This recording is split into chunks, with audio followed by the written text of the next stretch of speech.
আসসালামু আলাইকুম। জামাত ইসলাম কতটা উদার, কতটা ধৈর্যশীল এবং কতটা উদারতার পরিচয় দিয়েছে জামাত ইসলাম।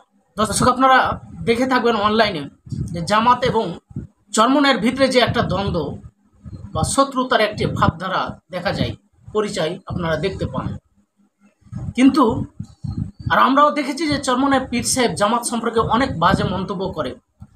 জামাত ইসলাম কোনো ইসলামী দল নয়, ফাসেক বলে এবং সাহাবি বিদ্বেষী বলে। এমনকি শিবির সম্পর্কে চরমনায় পীর সাহেব বলেছিলেন বেয়াদব, বেআমল, উশৃঙ্খল, এমন বক্তব্য দিয়েছিলেন চরমনায় পীর সাহেব শিবির সম্পর্কে। অথচ দেখেন জামাত ইসলাম এসব কথার প্রতিবাদ তারা কখনো করে না। যদিও আমরা করে থাকি, সেটা কিন্তু জামাত ইসলামের সাংগঠনিকভাবে কোনো জবাব দেওয়া হয় না। তো দর্শক, আপনারা আরও জানেন যে চরমনায়ের একটি প্রথম সারির নেতা খুব অসুস্থ। তো তাকে দেখতে গেছে জামাত ইসলামের আমির ডক্টর শফিকুর রহমানের নেতৃত্বে একটি প্রতিনিধি দল চরমনায় প্রথম সারির নেতাকে দেখতে গেছেন। দেখতে গিয়ে সেখানে দোয়া করেছেন, তার সাথে সাক্ষাৎ করেছেন। এই উদারতাটা জামাত ইসলামের পক্ষেই সম্ভব। এই উদারতা কখনো চরমনায় পীর সাহেব বা চরমনায় দল ইসলামী আন্দোলন কখনো এটা করতে পারেনি। সেটা করেছেন বাংলাদেশ জামাত ইসলাম। তো এ বিষয়ে সুন্দর একটি বিশ্লেষণ করেছেন আমাদের বড় ভাই সুলেমান আসুন সুলেমান ভাইয়ের এই বিশ্লেষণটা একটু শুনি। জামাত ইসলামীর একটা গুরুত্বপূর্ণ প্রতিনিধি দল, চরমনায়ের গুরুত্বপূর্ণ নেতা এবং চরমনায়ের ওয়ান অফ দি পিরস, চরমনায়ের সিটিং পীরের একজন ভাই, অতি গুরুত্বপূর্ণ একজন নেতা, তাকে জামাত ইসলামীর একটা গুরুত্বপূর্ণ প্রতিনিধি দল দেখতে গিয়েছেন। তিনি শারীরিকভাবে অসুস্থ এবং একটা বড় প্রতিনিধি দল দেখতে গিয়েছেন এবং একসাথে মোনাজাত করেছেন, অনেক কিছুই। কিন্তু এটা অনেক কিছুর প্রমাণ বহন করে। জামাত ইসলামীর লোকজন এখানে একটা কাজ করেছে, এই ঘটনাটা ব্যাপকভাবে প্রচার করেছে জামাতের সিনিয়র নেতারা। আমি আগে প্রথমে একটু ঘটনাটা দেখাই, তারপরে বুঝবেন যথেষ্ট তাৎপর্য রয়েছে। চরমনায় পীর অধ্যক্ষ মাওলানা সৈয়দ মোসাদ্দেক বিল্লাল মাদানিকে দেখতে জামাতের প্রতিনিধি দল। হ্যাঁ, চরমনাইর এই সব ভাই সবাই পীর, সেকেন্ড পীর, ফার্স্ট পীর, থার্ড পীর। এই মোসাদ্দেক বিল্লাল মাদানিকে থার্ড পীর বললে বলা যায়। তবে এলেমের দিক থেকে চরমনাই পীর সাহেবের ভাইদের মধ্যে বা পীরদের মধ্যে তিনি সবার উপরে এবং তার ছেলেমেয়েরাও ভালো অবস্থানে আছে। চরমনায় পীর ও ইসলামী আন্দোলন বাংলাদেশের প্রেসিডিয়াম সদস্য অধ্যক্ষ মাওলানা সৈয়দ মোসাদ্দেক বিল্লাল মাদানিকে বিভিন্ন জটিল রোগে আক্রান্ত হয়ে চিকিৎসাধীন আছেন। বাংলাদেশ জামাত ইসলামীর আমির ডাক্তার শফিকুর রহমানের পক্ষ থেকে সংগঠনের সহকারী সেক্রেটারি জেনারেল মাওলানা রফিকুল ইসলাম খানের নেতৃত্বে এক প্রতিনিধি দল তাকে দেখার জন্য ঢাকাস্থ তার নিজ বাসায় যান এবং শরীরের খোঁজ খবর নেন। এর মানে জামাতের উচ্চ পর্যায়ের প্রতিনিধি দল গেছে এবং জামাত সাংগঠনিকভাবে সর্বোচ্চ গুরুত্ব দিয়েছে জনাব মোসাদ্দেক বিল্লাল মাদানিকে দেখতে যাওয়ার, কারণ আমিরে জামাত নিজেই নির্দেশনা দিয়েছেন, এটা জামাত জানিয়েছে।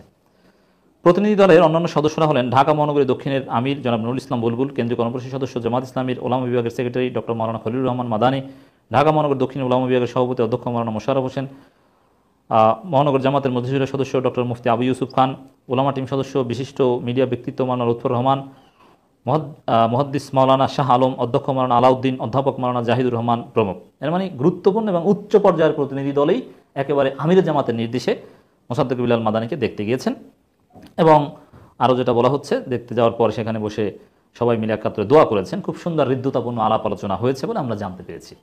জামাতের লোকজন এই খবরটাকে ব্যাপকভাবে প্রচার করেছে। জামাতের যত গুরুত্বপূর্ণ নেতা আছে এখানে যারা গিয়েছে তারা সহ, মানে জামাতের অতি গুরুত্বপূর্ণ খবর হলে যেরকম জামাতের সব নেতারা পোস্ট দেন, কর্মীরা, জামাতপন্থী অ্যাক্টিভিস্টরা, তো এই চরমনাইয়ের একজন পীর সাহেবকে দেখতে গিয়েছেন, এই খবরটা জামাতের লোকজন ডক্টর শফিকুল ইসলাম মাসুদ, ডক্টর মোবারক থেকে শুরু করে জামাতের কেন্দ্রীয় অফিসিয়াল ভেরিফাইড ফেসবুক পেজ থেকে শুরু করে আঞ্চলিক জাতীয় শিবিরের সাবেক সভাপতিবৃন্দ প্রায় সবাই ব্যাপকভাবে পোস্ট দিয়েছেন, মানে বিষয়টা জামাতের লোকজন ভাইরাল করে দিয়েছেন। তো এটা আসলে কেন? এখানে কয়েকটা বিষয়। এক, জামাত ইসলামী যে উদার, জামাতকে সকাল সন্ধ্যা রুটিন মাফিক গালাগালি করলে জামাতের বিরুদ্ধে ফতোয়া দিলেও তারা যে ইসলামিক সৌহার্দ্য, ভ্রাতৃত্ববোধ, মানবিকতাবোধ এগুলো যে জারি রাখে, জামাত যে কারো প্রতি হিংসা বিদ্বেষ রাখে না, জামাত যে প্রতিশোধ পরায়ণ নয়, তার প্রমাণ সেই উদারতা জামাত দেখিয়ে দিয়েছে। এবং এই বিষয়টা জামাতের লোকজন ব্যাপকভাবে প্রচার করার মাধ্যমে চরমনাইকে কার্যত একটা লজ্জাজনক অবস্থার মধ্যে ফেলে দিয়েছে। সেটা কিভাবে? সবসময় এটাই দেখা গিয়েছে, এটাই প্রমাণিত হয় যে জামাতের লোকজন সবসময় চরমনাইয়ের বিপদ আপদে ছুটে যায়। শাইখে চরমনায় আহত হয়েছিল আওয়ামী লীগ কর্তৃক, জামাতের লোকজন ছুটে গিয়েছিল। যেই শাইখে চরমনায় জামাতকে ইসলামী দলই মনে করেন না, জামাতকে ফতোয়া দিয়েছেন, এরা শিবিরের লোকজন বেয়াদব, বেআমল, এমন কোনো গালাগালি নেই, এমন কোনো মিথ্যা অপবাদ নেই যে শাইখে চরমনায় জামাতের বিরুদ্ধে দেননি। তারপরও জামাতের লোকজন তাকে দেখতে ছুটে গিয়েছে। এবং সাম্প্রতিক কিছুদিন আগে মওদুদি মতবাদ নিয়ে বিতর্ক, কওমি মাদ্রাসার বোর্ডে বেফাকে প্রশ্ন করা, এগুলো সব কিছুর নেপথ্যে কিন্তু চরমোনাই ছিল। তো এত কিছু হয়ে গেল, তারপরও চরমোনাইয়ের এই নেতাকে দেখতে জামাতের আমির তার উচ্চ পর্যায়ের প্রতিনিধি দল পাঠালো। তো এবং এটা এভাবে ভাইরাল করে দেওয়ার মাধ্যমে জাতি দেখলো সব জায়গায় জামাত উদারতা দেখায়, জামাত সব কিছু ভুলে ঐক্যের জন্য বা সবার সাথে মিলেমিশে থাকার জন্য ভ্রাতৃত্ববোধ দেখায়। কিন্তু জামাতকে দেখতে চরমোনাইয়ের কেউ যায় না, জামাত দাওয়াত দিলেও যায় না, আর দাওয়াত না দিলে যাওয়ার তো প্রশ্নই আসে না।